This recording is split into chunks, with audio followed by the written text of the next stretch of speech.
মুআজ্জাজ মুহতারাম সম্মানিত মুসল্লিয়ান کرام, আল্লাহ জাল্লা জালালুহু আম্মা নওয়ালুহুর দরবারে আলিশানে অসংখ্য অগণিত শুকুর ও সুজুদ যে মহান মালিক আমাদেরকে প্রতি জুমার ন্যায় আজকেও আল্লাহর ঘর মসজিদে পবিত্র জুমার নামাজ আদায় করার উদ্দেশ্যে আগে আগে আসার বসার দিনের কিছু কথা আলোচনা মুজাকারা করার তৌফিক যিনি করে দিয়েছেন, সর্বপ্রথম সে মহামনিবের দরবারে দিল থেকে উচ্চ কণ্ঠে আবেগের সাথে সমস্বরে মালিকের দরবারে শুকুর গুজার হই, শুকরিয়া আদায় করি, পড়ি আলহামদুলিল্লাহ। আজকে আমাদের আলোচ্য বিষয় হচ্ছে নবী এবং ওলিদের সাথে বেয়াদবির ভয়াবহ পরিণাম। আল্লাহ পাক রব্বুল আলামিন দুনিয়ার মধ্যে যত ইনসান পাঠিয়েছেন, যত জাতি যত গোষ্ঠী পাঠিয়েছেন, সমস্ত জাতি গোষ্ঠীর জন্য আল্লাহ তাআলা পথ প্রদর্শনের জন্য একজন নবী পাঠিয়েছেন। আল্লাহ পাক রব্বুল আলামিন কোরআনুল কারিমে স্বয়ং নিজে বলতেছেন 15 নম্বর পারার 2 নম্বর পৃষ্ঠার শেষ দিক দিয়ে যে আমি এমন কোনো কওম নাই যে কওমে নবী না পাঠিয়ে আযাব দিছি। অর্থাৎ সমস্ত জাতির জন্যই আমি আল্লাহ তাআলা আগে নবী পাঠাইছি, আগে নবী পাঠায়া সতর্ক করছি। তো যারা সতর্ক হয়েছে তারা তো আলহামদুলিল্লাহ বেঁচে গেছে, আর যারা নবীর কথা শোনে নাই বরং নবীর সাথে গাদ্দারি করেছে, বেয়াদবি করেছে, আল্লাহ পাক রব্বুল আলামিন বলেন যে আখিরাতে তো তাদের শাস্তি আছেই, দুনিয়ার থেকেই তাদেরকে এমন দৃষ্টান্তমূলক শাস্তির মাধ্যমে বরবাদ করে দিয়েছেন যে তাদের চিহ্ন পর্যন্ত দুনিয়ার মধ্যে নাই। ঠিক কিনা? যেমন আল্লাহ পাক রব্বুল আলামিন নিজেই কোরআনুল কারীমের মধ্যে বড় বড় শক্তিশালী কিছু জাতির কথা আল্লাহ তাআলা নিজেই উল্লেখ করেছেন। কওমে আদ, কওমে সামুদ, কওমে নূহ, কওমে লূত, বনি ইসরাঈল, এই বড় বড় শক্তিশালী পাওয়ারফুল গোষ্ঠী ছিল এরা। কিন্তু আল্লাহ পাক রব্বুল আলামিন তার নবীদের সাথে গাদ্দারি করার কারণে, নবীদের কথা না শোনার কারণে, নবীদের সাথে বেয়াদবি করার কারণে আল্লাহ তাআলা তাদেরকে এমন জের ও জবর করেছেন, এমন উলটপালট করেছেন যে আজ পর্যন্ত কিছু কিছু জায়গা সাক্ষী হয়ে আছে। যেমন দুনিয়ার মধ্যে একটা জায়গা আছে ডেড সি, মৃত সাগর, নাম শুনেছেন না আপনারা? তো এই মৃত সাগর, এইখানে আল্লাহ পাক রব্বুল আলামিন শক্তিশালী একটা জাতিকে এভাবে উল্টিয়ে দিছে, আযাব দিছে। ওই আযাবের নিদর্শন এখনো রয়েছে ওইখানে। ফেরাউনের মতো পাওয়ারফুল বাদশাহ, শক্তিশালী বাদশাহ নবীর কথা শোনে নাই। সূরা তাহা 16 নম্বর পারা আল্লাহ তাআলা বলেন যে ইযহাবা, হযরতে মূসা আলাইহিস সালাম আর হারুন আলাইহিস সালাম দুইজনকে আল্লাহ তাআলা বললেন যে ইযহাবা, তোমরা যাও, ইলা ফিরআউনা, ফিরআউনের কাছে, ইন্নাহু তাগা, ফিরআউন ওই দুই নবীর কথা শুনলো না, সে গাদ্দারি করলো, অস্বীকার করলো। তো আল্লাহ তাআলা কি করলেন? আল্লাহ তাআলা ওর সব চেয়ার পাওয়ার সহ লোহিত সাগরের মধ্যে চুবানি খায়া খায়া এরপরে মারলেন। শুধু মারলেন তা নয়, আল্লাহ বলেন আল-ইয়াউমা নুনাজ্জিকা বিবাদানিকা লিতাকুনা লিমান খালফাকা আয়া, তোরে শুধু আযাব দিছি তা নয়, তোর মতো যারাই আমার নবীর সাথে গাদ্দারি করবে, নায়েবে নবীর সাথে গাদ্দারি করবে, আলেম উলামার সাথে গাদ্দারি করবে আর বেয়াদবি করবে, কিয়ামত পর্যন্তর জন্য তোরে তাদের নিদর্শন বানায়া দিলাম। সুবহানাল্লাহ। এজন্য আজকের আলোচ্য বিষয় হলো নবী এবং ওলিদের সাথে গাদ্দারি আর দুশমনির পরিণাম। আচ্ছা, আপনারা বলেন, দুনিয়ার মধ্যে আল্লাহ তাআলার কাছে সবচাইতে সম্মানের পাত্র ছিলেন কারা? নবী এবং রাসূলগণ, তাই না? এরপরে নবীদের পরে নবীদের সাথী সঙ্গী যারা ছিলেন তারা, তারপরে কারা? তারপরে তারা যারা যত নবীর কাছে, সুম্মাল আমসাল সুম্মাল আমসাল। সেজন্য নবীদের সাথে ওলিদের সাথে যারা যত গাদ্দারি করেছে তাদের পরিণাম তত ভয়াবহ হয়েছে। ভাইরা আমার, শুধুই তাই নয়, তাম দুনিয়ার মধ্যে আল্লাহ পাক রব্বুল আলামিন যত নবী আর রাসূল পাঠিয়েছেন সমস্ত নবী রাসূলদের যেমন বিরোধিতা করেছে একটা গোষ্ঠী, একটা দল, একটা গ্রুপ, এমনিভাবে আমার আপনার নবী দুনিয়ার সর্বশ্রেষ্ঠ নবী, যিনি আসমানেরও জমিনেরও নবী, যিনি কুল কায়নাতের নবী, সমস্ত মাখলুকের নবী, আমার আপনার নবী সাইয়্যিদুল কাউনাইন মুহাম্মদুর রাসূলুল্লাহ। সবাই পড়েন সাল্লাল্লাহু আলাইহি ওয়াসাল্লাম। মুহাম্মদুর রাসূলুল্লাহ সাল্লাল্লাহু আলাইহি ওয়াসাল্লামের সাথেও কিছু মানুষ বেয়াদবি করেছে।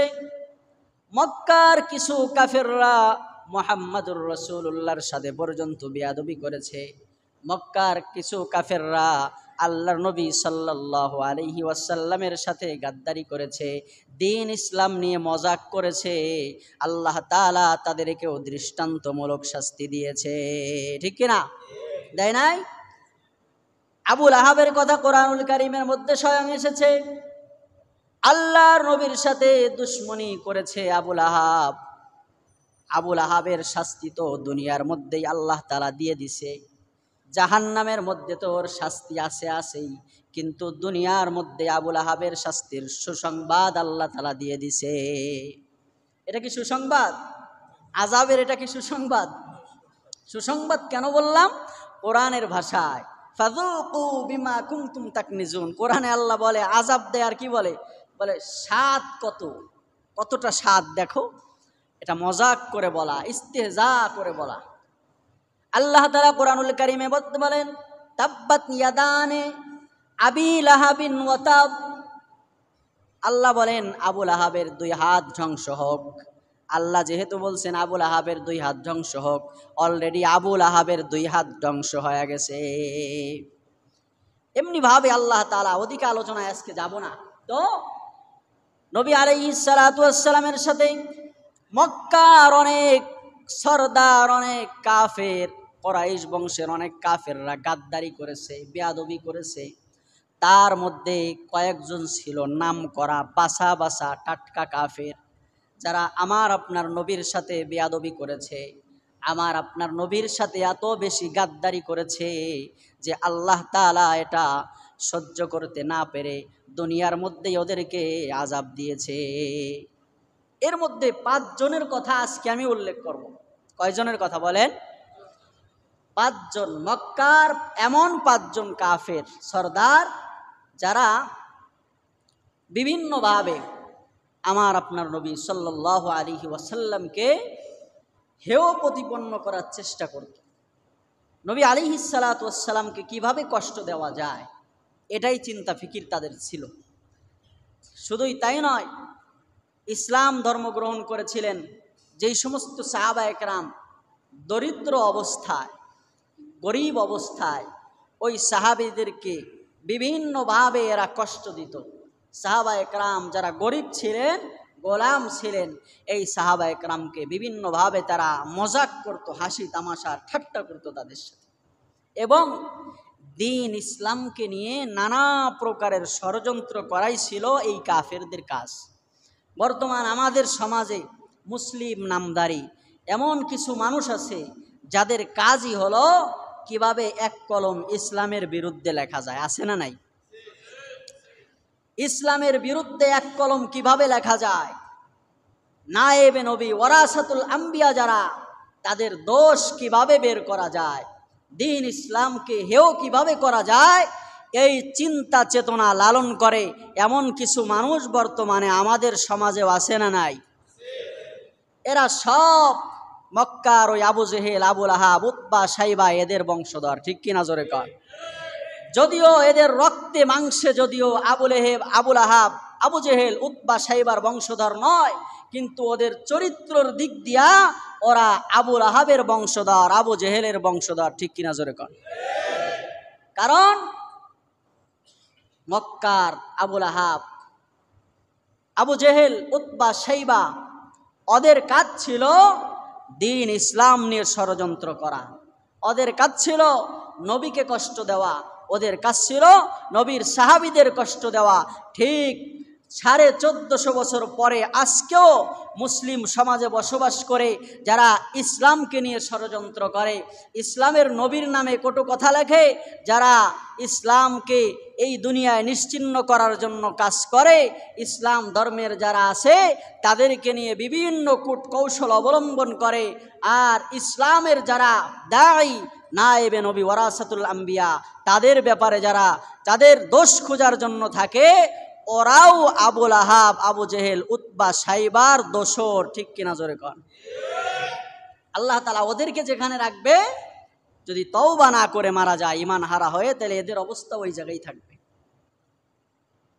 এই জন্য আল্লাহ পাক রব্বুল আলামিন হাবিবে কিবরিয়া নবী সাল্লাল্লাহু আলাইহি ওয়াসাল্লামকে এমন সুন্দর চরিত্র দান করেছিলেন, তারপরে ওরা আল্লাহর নবীর বিরোধিতা করত, দোষ খুঁজত। তো বলতেছিলাম এমন 5 জন কাফেরের কথা আজকে উল্লেখ করব, যেই 5 জন কাফের সব সময় আল্লাহর নবী সাল্লাল্লাহু আলাইহি ওয়াসাল্লামকে কষ্ট দেওয়ার মন মানসিকতা লালন করত।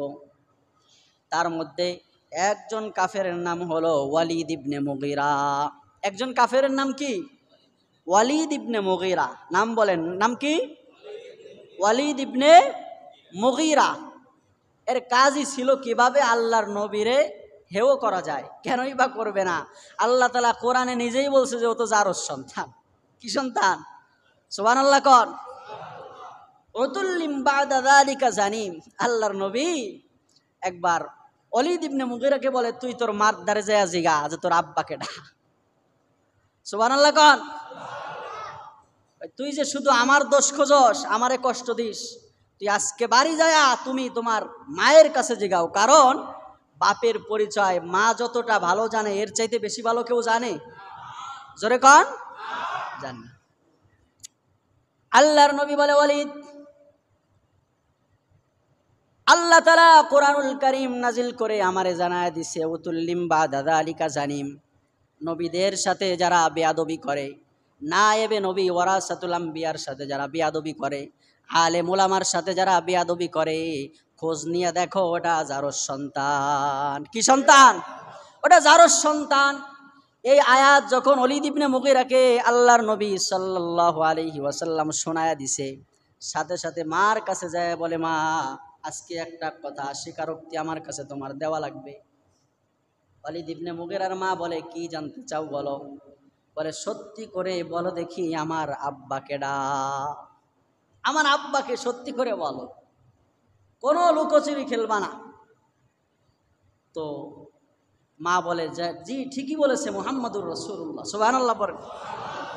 মুহাম্মাদুর রাসূলুল্লাহ ওমা ইয়ানতিকু আনিল হাওয়া ইন হুয়া ইল্লা ওয়াহয়ু ইউহা। মুহাম্মাদুর রাসূলুল্লাহ যেটা বলে, মুহাম্মাদের পবিত্র ঠোঁট মোবারক দিয়া যেটা বের হয়, এটা আল্লাহ তাআলা বের করে। সুবহানাল্লাহ।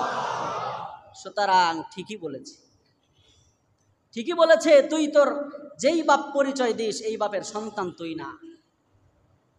তো বলতেছিলাম, মক্কার বড় বড় 5 জন লিডার, আল্লাহর নবীরে কষ্ট দেওয়া যাদের জীবনের একটা বড় কাজ ছিল, তার মধ্যে একজন হলো ওয়ালিদ ইবনে মুগীরা। একজন কেডা? জোরে কর। ওয়ালিদ ইবনে মুগীরা। 2 নাম্বার হলো আসওয়াদ ইবনে মুত্তালিব। 2 নাম্বার কে? আসওয়াদ ইবনে মুত্তালিব। 3 নাম্বারে আরেকজন হলো আসওয়াদ ইবনে আব্দি ইয়াগুস। 4 নাম্বারে আরেকজন হলো হারিস ইবনে আইতাল।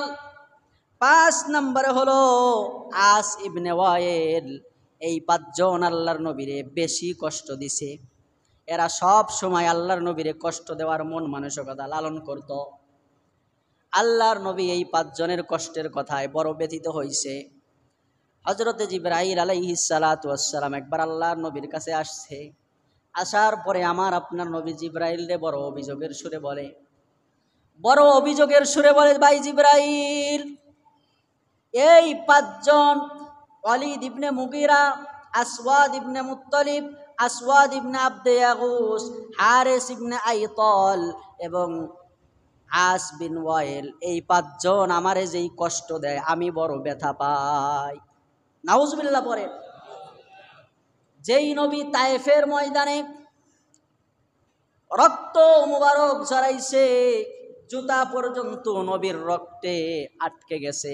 তারপরেও আযাবের ফেরেশতা এসে বলছে, ওগো রাসূল আপনি একটু অনুমতি দেন তায়েববাসীরে শেষ করে দেই। কিন্তু আল্লাহর নবী অনুমতি দিছেনি? আল্লাহর নবী অনুমতি দেয় নাই, বরং অসুস্থ অবস্থায় আল্লাহর নবী হাত উঠায়া দোয়া করে, আল্লাহুম্মা আশকু বাসি ওয়া হুজনি। ওগো আল্লাহ, আমি তোমার কাছে শিকায়াত করি, কাদের কাছে তুমি আমাকে পাঠাইছো? তুমি কি আমাকে এমন কারো কাছে পাঠাইছো যে তোমার শত্রু এইভাবে করে দোয়া করছে, আবার বলছে আল্লাহ তবে এদেরকে আপনি আযাব দিয়েন না? ওরা বোঝে নাই যে আমি মুহাম্মদুর রাসূলুল্লাহ আপনার প্রিয় হাবিব। যদি বুঝতো তাহলে ওরা আমারে এমন আযাব এমন কষ্ট দিত না। আল্লাহ আমি আশাবাদী, ওরা যদি ঈমান না আনে ওদের ছেলে সন্তান যারা হবে তারা ঈমান গ্রহণ করবে। সুবহানাল্লাহ। তো যেই নবী এত মায়ার নবী, দয়ার নবী, সেই নবী জিবরাইলের কাছে অভিযোগ করে, ভাই জিবরাইল আমার এই 5টা লোক বড় কষ্ট দিতেছে, এই 5টা লোক যে আমারে কষ্ট দেয়, এদের কষ্টে আমি নবী খুব ব্যথা পাই, এরা আমার অনেক কষ্ট দেয়। হযরতে জিবরাইল আলাইহিস সালাতু ওয়াস সালাম আল্লাহর নবীকে বলেন, ওগো নবী আপনি চিন্তা করবেন না, এই 5 জন কাফেরের মোকাবেলায় আমি জিবরাইল একাই যথেষ্ট। সুবহানাল্লাহ। কি বললেন? এই 5 জন কাফেরের মোকাবেলায় আমি জিবরাইল একাই কি যথেষ্ট। কিছু সময় পরে ওয়ালিদ ইবনে মুগীরা আল্লাহর নবীর সামনে দিয়ে চললেন। ওয়ালিদ ইবনে মুগীরা আল্লাহর নবীর সামনে দিয়ে যখন যায়, নবী আলাইহিস সালাতু ওয়াস সালাম বলে, জিবরাইল এই যে হলো ওয়ালিদ ইবনে মুগীরা। কি বলছে? এই যে হলো ওয়ালিদ ইবনে মুগীরা, যার কথা জিবরাইল তোমারে বলছিলাম। হযরতে জিবরাইল আলাইহিস সালাতু ওয়াস সালাম ওয়ালিদের আঙ্গুলের দিকে ইশারা করে বলে, আমি জিবরাইল ওর জন্য যথেষ্ট। ওয়ালিদের আঙ্গুলের দিকে ইশারা করে জিবরাইল বলে, আমি ওর জন্য যথেষ্ট। কিছু সময় পর আসওয়াদ ইবনে মুত্তালিব এসেছে। আসওয়াদ ইবনে মুত্তালিবের দিকে আমার আপনার নবী ইশারা করে বলে, জিবরাইল এই যে আর এক নরপিশাচ আসওয়াদ ইবনে মুত্তালিব। আল্লাহর নবী সাল্লাল্লাহু আলাইহি সাল্লামের এই কথা শুনে জিবরাইল আলাইহিস সালাতু ওয়াস সালাম আসওয়াদ ইবনে মুত্তালিবের চোখের দিকে ইশারা করে বলে, আমি ওর জন্য যথেষ্ট। 3 নম্বরে আসওয়াদ ইবনে ইয়াগুস। কিছু সময় পরে আসওয়াদ ইবনে ইয়াগুস সামনে দিয়ে যায়। আল্লাহর নবী বলে, ভাই জিবরাইল এই যে আরেকজন আমারে কষ্ট দেয়, আসওয়াদ ইবনে আব্দে ইয়াগুস। আল্লাহর নবী সাল্লাল্লাহু আলাইহি সাল্লাম যখন এই নরপিশাচকে দেখাইছে, জিবরাইল আলাইহিস সালাতু ওয়াস সালাম এবার ওর মাথার দিকে ইশারা করছে। কিসের দিকে? মাথার দিকে ইশারা করে বলে, ওর জন্য আমি জিবরাইল যথেষ্ট। কিছু সময় পর হারেস ইবনে আইতাল এসেছে। আল্লাহর নবী বলে, এই যে আরেকজন নরপিশাচ খবিস আমারে কষ্ট দেয়। আল্লাহর নবী ওর পেটে, জিবরাইল আলাইহিস সালাম ওর পেটের দিকে ইশারা করছে।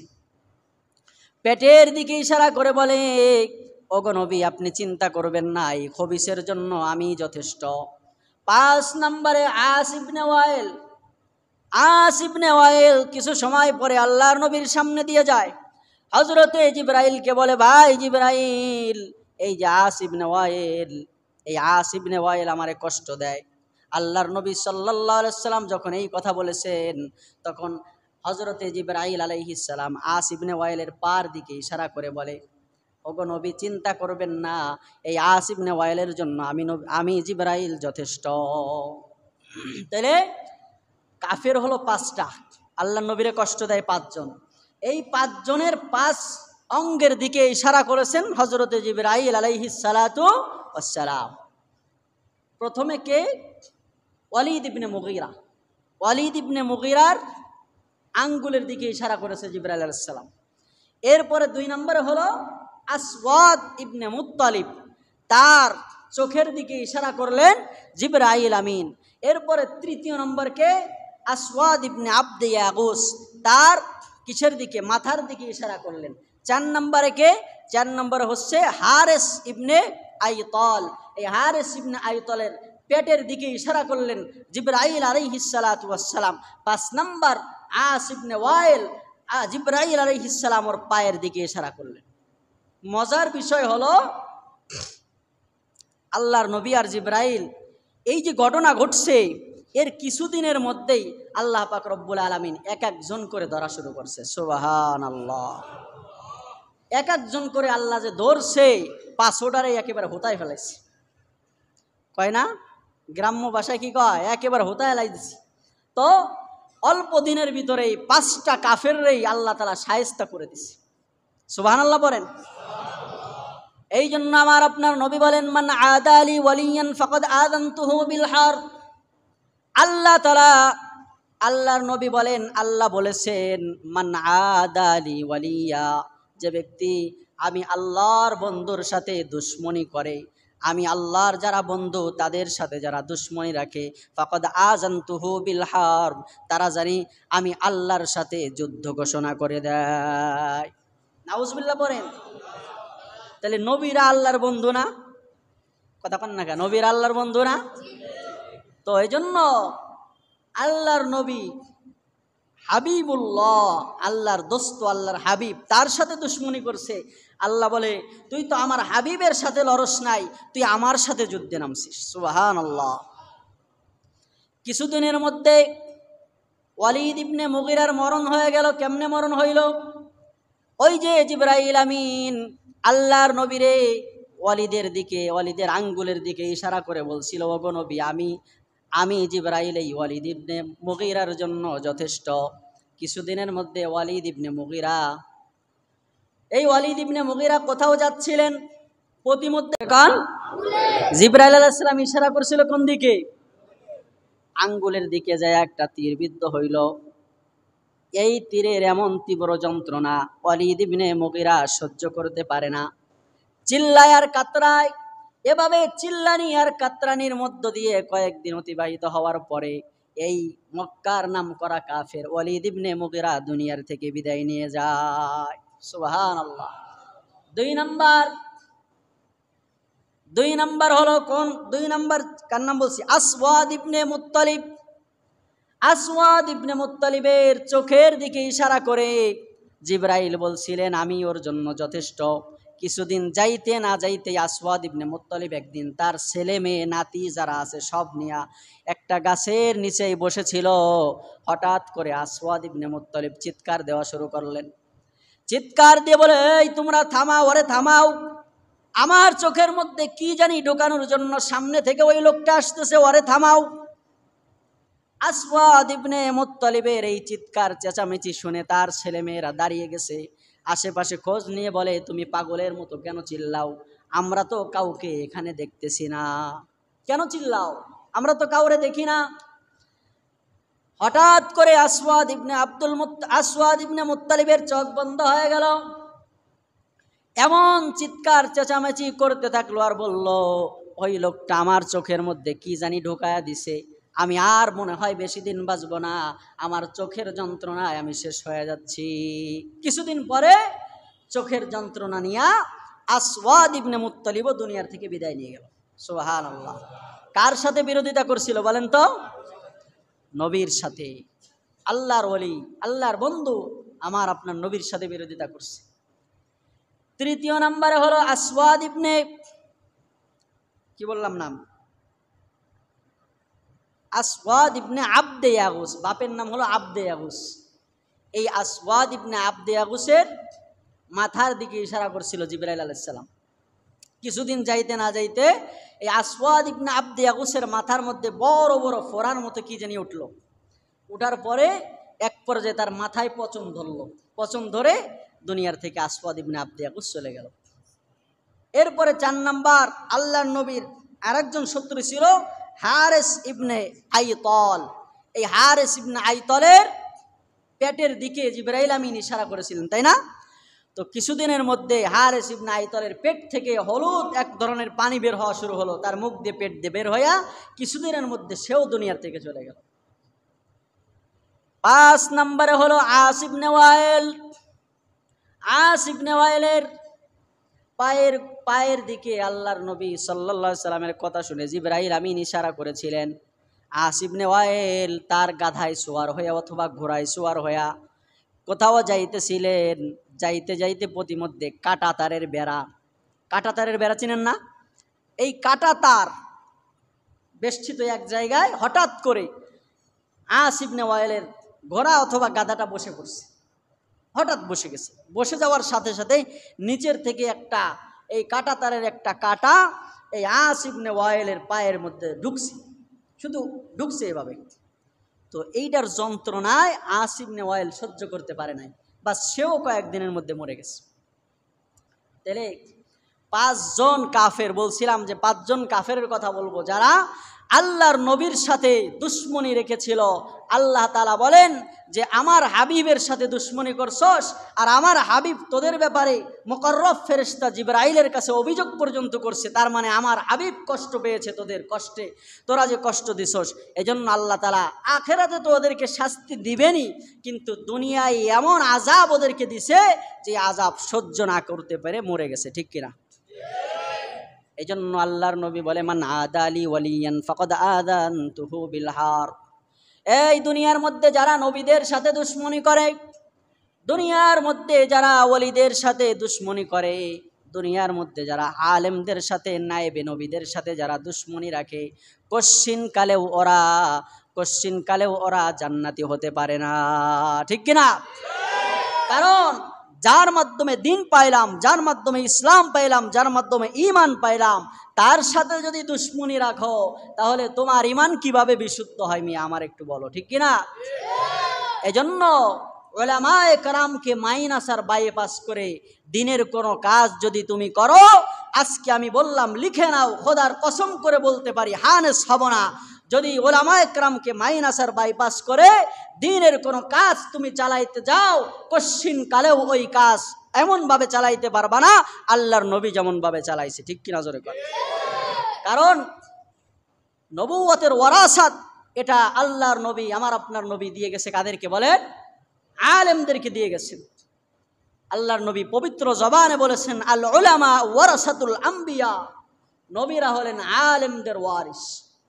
নবীদের ওয়ারিস হলেন আলেমরা, নবীদের ওয়ারিস আলেমরা। এরপরে আল্লাহর নবী বলেন যে নবীরা লা ইউরিসু দিনার ওয়ালা দিরহামা, নবীরা দুনিয়ার মধ্যে কোনো সম্পদ রেখে যায় না, দিনার দিরহাম টাকা পয়সা এগুলো রেখে যায় না, বরং নবীরা রেখে যায় কি? নবীরা রেখে যায় ওয়াররাসাহুল্লাহুল ইলম। আল্লাহ তাআলা নবীদেরকে যে ইলম দান করেছেন, জ্ঞান দান করেছেন, এই জ্ঞান হলো নবীদের ওয়ারাসাত। আর এই জ্ঞান যারা শিখে তারাই হলো আলেম। সুতরাং আলেমের কাছ থেকে যদি তুমি দিন না শিখো তাহলে তোমার ওই দিন কামেল দিন না, পরিপূর্ণ দিন না। ঠিক কিনা? জোরে কর। এই জন্য ভাইয়েরা আমার, যেই দিনই কাজই আমি করি না কেন, ওয়াজ মাহফিল করি, দাওয়াত ও তাবলীগ করি, পীর মুরিদি করি, যেটাই করি না কেন, যদি আলেমদের সাথে আমার সম্পৃক্ততা না থাকে তাহলে ওটা বাতিল বাতিল বাতিল। ঠিক কিনা? ওটা বাতিল। আরে 5 ওয়াক্ত নামাজ কার পিছনে পড়ি আমরা বলেন তো? কার পিছনে? বুঝলাম সে মৌলানা না, মুফতি না, কিন্তু আলেম না। হ্যাঁ, হাফেজ হইলেও তো সে কি জ্ঞানী না? তাহলে 5 ওয়াক্ত নামাজ পড়ি যার পিছনে, সে কি? আলেম। আজান যে দেয় মুয়াজ্জিন, সে কি? হ্যাঁ, আলেম। এরপরে দিনের মাসলা মাসাইল মাহফিলে যায় যার কাছ থেকে শুনি, সে কি? আরে ভাই কথা বলেন না, সে কি? মরণের পরে জানাজার খাটিয়া সামনে নিয়ে যে দাঁড়ায়, সে কি? হ্যাঁ। আবার আমরা যখন আমার আহলিয়ারে বিয়ে করছি, আমরা যখন বিবাহ শাদীতে আবদ্ধ হয়েছি, তখন ওই জায়গা সরা পড়াই কে? আবার যেই কাজী থাকে সে কি? আবার যখন কয় 1 তালাক 2 তালাক তোরে দিলাম 14 তালাক, 14 তালাক দেওয়ার পরে আবার যে মিলাইতে যান, কার কাছে যান? তাহলে মরণে আলেম, জরনে আলেম, ছোটনে আলেম, হনে আলেম, সব কিছুতে আলেম, কিন্তু দাওয়াত ও তাবলীগ যদি আলেম ছাড়া চলে, ওটা কোনোদিন দাওয়াত ও তাবলীগ হতে পারে? ওটা শয়তানি তবলীগ, নবুয়তি তবলীগ হতে পারে না। ঠিক কিনা? জোরে কর। এজন্য এই কথা বলা বড় গোমরাহি, চরম গোমরাহি যে আমাদের সাথে আলেম আছে, আমাদের সাথে আলেম আছে, এই কথা বলা বেয়াদবি। বলতে হবে আমরা আলেমদের সাথে আছি, আমরা আলেমদের সাথে আছি। এটা সাহাবায়ে কেরাম এটা আমাদেরকে শিক্ষা দিয়েছেন।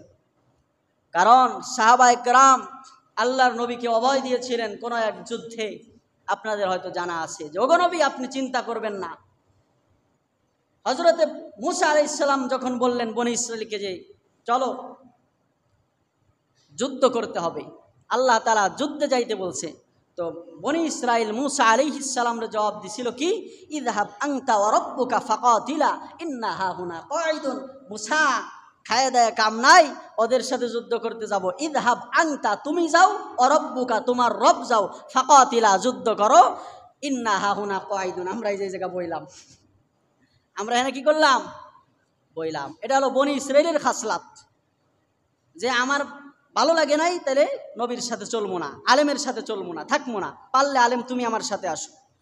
কিন্তু সাহাবা একরামের খাসলাত কি, সাহাবা একরাম বলে ওগো নবী আপনি চিন্তা করবেন না, আমরা আপনার সাথে আছি, আমরা আপনার, বলেন না, আমরা আপনার সাথে আছি, আপনি চিন্তা করেন না, আমরা আপনার ডাইনে থেকে জিহাদ করব, বামে থেকে জিহাদ করব, সামনে থেকে জিহাদ করব, পিছনে থেকে জিহাদ করব, যতক্ষণ পর্যন্ত এই দ্বীনের বিজয় না হবে অতদিন পর্যন্ত আপনার সঙ্গ ত্যাগ করব না। সাহাবায়ে কেরাম বলেছেন ওগো নবী আমরা আপনার সাথে আছি। সুতরাং সাহাবিওয়ালা গুণ হলো এই কথা বলা যে আমরা উলামায়ে কেরামের সাথে আছি, আর বনি ইসরাইলের গুণ হলো আলেমরা আমার সাথে আছে, ঠিক কিনা? এজন্য আলেম ছাড়া দ্বীনের কোনো কাজ হতে পারে না। আল্লাহ তাআলা বুঝবার তৌফিক দান করুন। ভাইরা আমার, তো বলতেছিলাম যে আল্লাহর নবীর সাথে দুশমনি করেছে মক্কার 5 জন কাফের, তো আল্লাহ তাআলা দুনিয়ার মধ্যেই ওদেরকে শাস্তি দিয়েছে। আয়াতে কারিমা তেলাওয়াত করেছিলাম সূরাত ইয়াসিন শেষের 6টা আয়াত, সূরাত ইয়াসিনের শেষের 6টা আয়াত। এই 6টা আয়াত নাজিল হয়েছে এই 5 কাফেরের লাস্টের যেই কাফেরের নাম কইছি, আর নাম কি কন্ত, আস বিন ওয়াইল। কি নাম? আস বিন ওয়াইল। এই আস বিন ওয়াইলের শানে সূরাত ইয়াসিনের এই শেষ আয়াতগুলা নাজিল হয়েছে।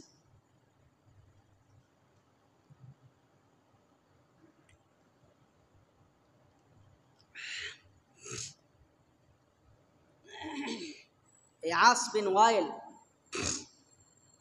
আস বিন, হাদিসের কিতাবের মধ্যে এসেছে যে যাহাবাল আস ইবনে ওয়াইল ইলা নবী সাল্লাল্লাহু আলাইহি ওয়াসাল্লাম।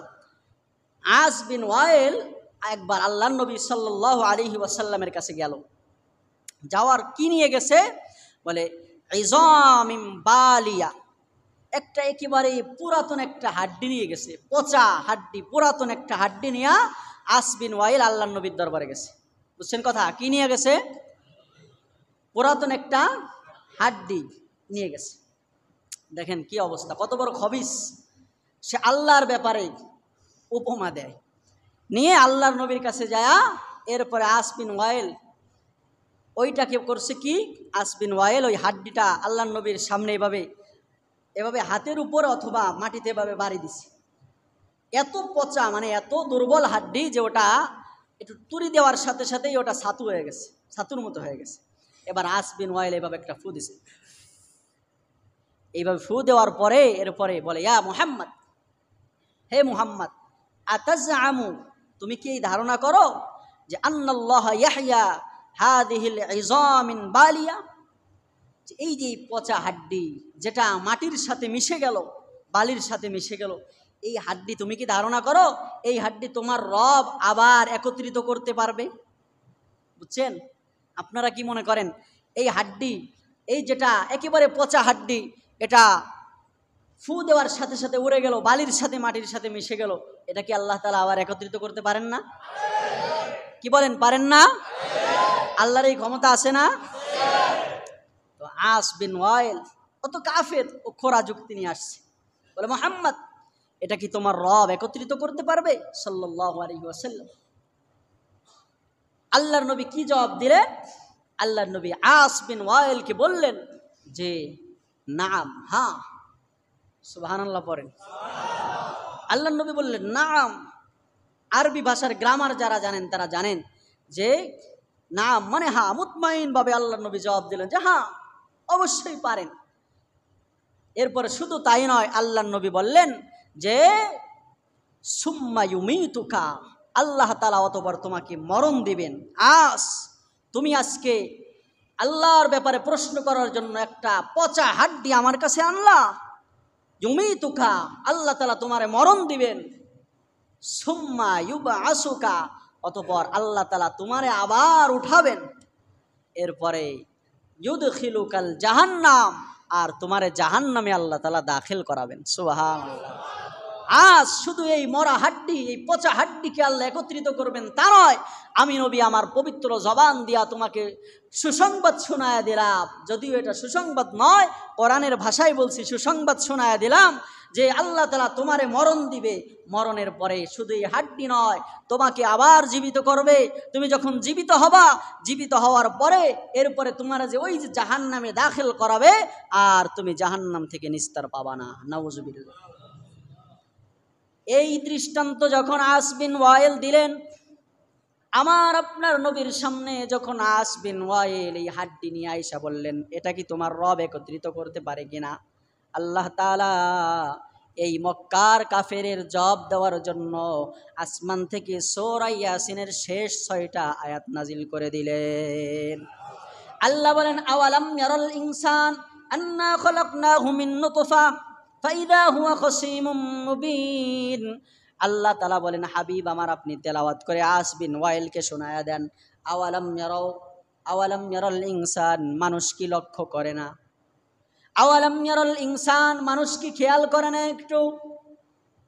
আন্না খলাকনাহু মিন নুতফা, আমি আল্লাহ তাআলা তাকে একটা শুক্র বিন্দু হতে, এক ফোঁটা নাপাক পানি হতে সৃষ্টি করেছি, সে কি এটা লক্ষ্য করে না? সুবহানাল্লাহ। অহুয়া খসীমুম মুবিন, অথচ সে আমার ব্যাপারে স্পষ্ট বাগ বিতণ্ডায় লিপ্ত হয়। আস বিন ওয়াইল যেমন স্পষ্ট বাগ বিতণ্ডায় কি হয়েছে? লিপ্ত হয়েছে। আল্লাহ বলে, আরে আস বিন ওয়াইল, তুই একটু খেয়াল করলি না যে তোরে এক ফোঁটা নাপাক পানি দিয়ে আমি বানাইছি, বানানোর পরে আন্না খলাকনাহু মিন নুতফা ফাইদা হুয়া খসীমুম মুবিন, তুই তোর সৃষ্টির দিকে পিছনে তাকালি না, তুই স্পষ্ট ঝগড়া করস আমার সাথে। অদরবা লানা মাসালান ওয়া নাসিয়া খালকা, আল্লাহ বলেন এই আস বিন ওয়াইল সে আমার ব্যাপারে সে উদাহরণ দেয়, দৃষ্টান্ত স্থাপন করার জন্য হাড্ডি নিয়ে আসলো। ওয়া নাসিয়া খালকা, অথচ আমি আল্লাহ যে ওরে সৃষ্টি করেছি সে তার সৃষ্টির ব্যাপারে ভুলে গেছে। আস বিন ওয়াইল তার সৃষ্টির ব্যাপারে কি হয়েছে? ভুলে গেছে। দুনিয়ায় আমরাও এমন মানুষ আছি যারা আল্লাহ যে আমাদেরকে সৃষ্টি করেছেন এটা আমরা ভুলে গেছি, ঠিক না? আল্লাহ যে আমাদেরকে সৃষ্টি করেছেন এটা আমরা ভুলে গেছি, যার কারণে আজকে দিন ইসলামকে মাইনাসের বাইপাস করে চলার চেষ্টা করি।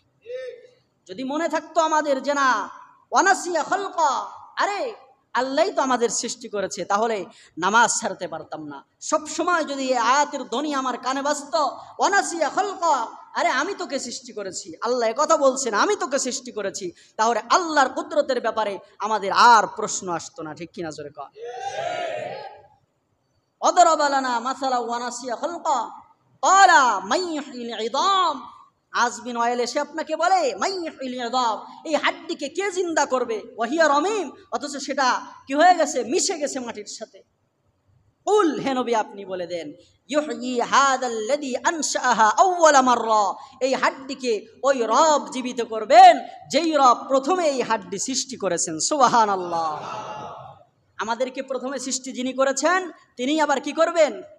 হে নবী আপনি বলে দেন, ইউহয়ি হাদাল্লাযী আনশাআহা আউওয়ালা মাররা ওয়া হুয়া বিকুল্লি খালকিন আলিম, আর তার প্রত্যেক সৃষ্টির ব্যাপারে তার জ্ঞান খুব ভালো করেই আছে, কারণ তিনিই তো নমুনা ছাড়া সৃষ্টি করছে। আমরা দুনিয়ায় কিছু সৃষ্টি করতে হলে নমুনাবিহীন কোনো জিনিস সৃষ্টি করতে পারি না, পারি না। আর বাঙালিরা তো আল্লাহর রহমতে নকলে আরও ফাস্ট, ঠিক না? কয়দিন আগে হেলিকপ্টার বানাইছে একজন, যাই হোক, কিন্তু হেলিকপ্টার শুধু মিডিয়ায় দেই কিন্তু ওরে না। আজ পর্যন্ত কোনো মিডিয়ায় দেখলাম না হেলিকপ্টারটা ওড়ছে, শুধু দেখায় যে হেলিকপ্টার বানাইছে। যাই হোক, আমরা সব নকলবাজ, দুনিয়ায় সবাই কি নকলবাজ, কিন্তু আল্লাহ তাআলা উনি নকলবাজ না। আল্লাহ তাআলা বলেন, আমি আল্লাহ, কুল, হে নবী আপনি বলে দেন, ইউহয়ি হাদাল্লাযী আনশাআহা আউওয়ালা মাররা ওয়া হুয়া বিকুল্লি খালকিন আলিম, আমি হলাম সেই সত্তা, সেই রব যিনি প্রথমে এগুলোকে সৃষ্টি করেছি, সুতরাং আমার জন্য দ্বিতীয়বার আবার এগুলাকে উঠানো, বেআসাত করা, এটা আমার কাছে কিছুই না। সুবহানাল্লাহ। তো এই জন্য ভাইয়েরা আমার, আমার আলোচনার খোলাসা এখানেই টানি। তো বলতেছিলাম আজকের আলোচনার খোলাসা এটাই, সেটা হলো যে যারা নবীদের সাথে দুশ্মনী রাখে, নায়েবে নবী ওয়ারাসাতুল আম্বিয়ার সাথে যারা গাদ্দারি আর বেয়াদবি করে, তাদের ভবিষ্যৎ ভালো হয় না। ভবিষ্যৎ কি হয় না? ভালো হয় না। দুনিয়ার ভবিষ্যৎও ভালো হয় না, আখেরাতের ভবিষ্যৎও ভালো হয় না। কথায় কথা আসে, ঘটনাটা শুধু একটু হালকা বোঝাইয়া দিই। হজরতে থানবী রহমতুল্লাহ আলাইহির একজন খলিফা ছিল খাজা মজ্জুব আজিজুল হাসান রহমতুল্লাহ আলাইহি। কি বলছি বলেন তো? খাজা মজ্জুব আজিজুল হাসান রহমতুল্লাহ আলাইহি উনি একজন মাজুব বুজুর্গ ছিলেন আল্লাহ তাআলা, আল্লাহর একেবারে যেটা খাস বাংলায় বললে আল্লাহর আশেক পাগল ছিলেন, আল্লাহর খাস প্রেমিক ছিলেন। আল্লাহ তাআলাও খুব ভালোবাসতেন। এই খাজা মজ্জুব সবসময় জিকির অবস্থায় থাকতেন, জিকির হালতে থাকতেন। তো উনি একদিন রাস্তা দিয়ে চলতেছেন, প্রেমিক প্রেমিকা রাস্তার আর এক পাশ দিয়ে হাত ধরে চলতেছে। তো উনি তো আজিজুল হাসান মজ্জুব মানুষ, শুধু আল্লাহর ধ্যানে থাকে সবসময়, আর এভাবে ডোলে আর জিকির করে, আল্লাহ আল্লাহ জিকির করে আর হাঁটে। এভাবে হাঁটতে হাঁটতে ওনার পাটা কাদার মধ্যে পড়ে গেছে, কাদা পানির মধ্যে পড়ছে। রাস্তা পড়লে তো এই কাদা পানির ছিটা ওই যে পাশ দিয়ে প্রেমিক প্রেমিকা যায় না, ওই প্রেমিকার গায়ে লাগছে। কার গায়ে লাগছে ভাই? বুঝতেছেন আপনারা? প্রেমিকার গায়ে লাগছে। এবার ওই প্রেমিক সহ্য করতে না পাইরা কয়, এত বড় সাহস টুপিওয়ালা দাড়িওয়ালার, আমরা যেমনি কই আর কি, হ্যাঁ হুজুরের এত বড় সাহস, খতিব সাহেবের এত বড় সাহস, আমি সুদ খাই আমার বিরুদ্ধে কইল, হ্যাঁ খতিব সাহেবের এত বড় সাহস, আমি ঘুষ খাই। ও উনি সুদ খায় ঘুষ খায়, আমি কইলাম আমি অপরাধী, আর উনি যে আল্লাহর সাথে যুদ্ধ করে উনি অপরাধী না, ঠিক কিনা জোরে কর? আজীব তামাশা রে ভাই। তো যাই হোক, তো বলে আমার প্রেমিকার গায়ে রাস্তার কাদা দিল, অজায়া করছে কি, যুবক মানুষ, টকবকে যুবক, মজ্জুব আজিজুল হাসানকে চেনে নাই, যায়া ওনার গালের মধ্যে একটা থাপ্পড় লাগাই দিছে। নাউজুবিল্লাহ কন্যা।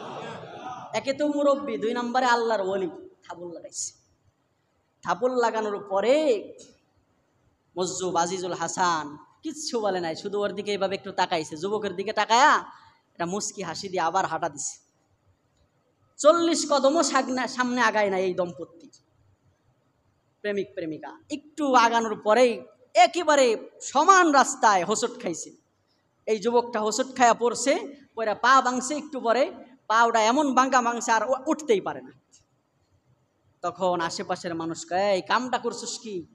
তোর প্রেমিকার গায়ে হালকা কাদা পানি পড়ছে, এই জন্য তুই সহ্য করতে পারস নাই, তুই তো ওনারে চেনস নাই, উনি হলো আল্লাহর আশেক, আল্লাহ তাআলা উনি আল্লাহকে প্রিয় বানিয়ে এনেছে, সুতরাং তুই আল্লাহর একজন ওলিকে মাইরা আল্লাহর একজন ওলির মনে কষ্ট দিয়া সহি সালেম বাড়ি যাবি, আল্লাহ তাআলা বুঝি এটা বরদাস্ত করবে? তোর স্ত্রীর গায়ে কাদা পানি লাগছে, তোর বরদাস্ত হয় নাই, তো আসমানের মালিকের সাথে যার সম্পর্ক, এই মজ্জুব আজিজুল হাসানকে তুই ব্যথা দিয়া তুই চলে যাবি? এটা কি মামুর বাড়ির আবদার পাইছো? যদি বাঁচতে হয় তাড়াতাড়ি ওই মুরব্বীর পা ধুয়ে মাপসা। খাজা মজ্জুব আজিজুল হাসানের কাছে যায় পা ধরে মাপসায়, হজরত মুঝে গুস্তাখি হো গিয়ে, মুঝে মাফ কিজিয়ে, আমার ভুল হয়েছে, আমার মাফ করে দেন।